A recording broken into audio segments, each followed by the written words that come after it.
Hi guys! In this video we will set the voltage output of the DC to DC boost converter to 12 volts. By default these are set to 24 volts, which is too much. If yours is set to 24 volts you might find that the robot keeps resetting or it turns off when powered up. If this happens, turn the voltage adjustment 2 turns clockwise, then switch the robot back on. This will decrease the voltage and stop the battery protection circuit from kicking in. This is the top of the battery board. Connect your multimeter to the output of the DC to DC boost converter as shown in the picture. Don't worry if you don't have one, I will show you how to adjust the voltage without a multimeter later on in this video.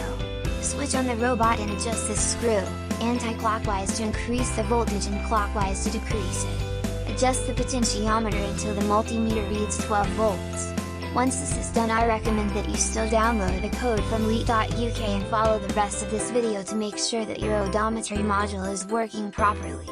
If it isn't, then you will need to repeat the calibration routine. Now let's carry out the voltage adjustment without a multimeter. The robot's motor speed is dependent on the battery voltage. The higher the voltage, the faster the motors will spin.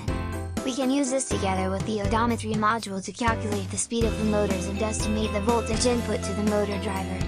Download the code from leet.uk, the link is in the description of this video. You can also download the code from the resources section of the website. Once downloaded, unzip the file and you should have a folder with 3 files in. Open one of the Arduino IDE files and upload the code to MIPR. Once the code is uploaded to MIPR, the wheels will start to rotate at half speed.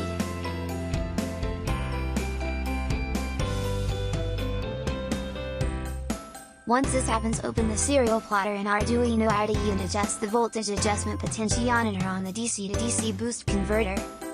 The green and yellow lines represent the left and right motor's speed. These will move up or down as you adjust the voltage. You're aiming for these lines to be in between the blue and red lines.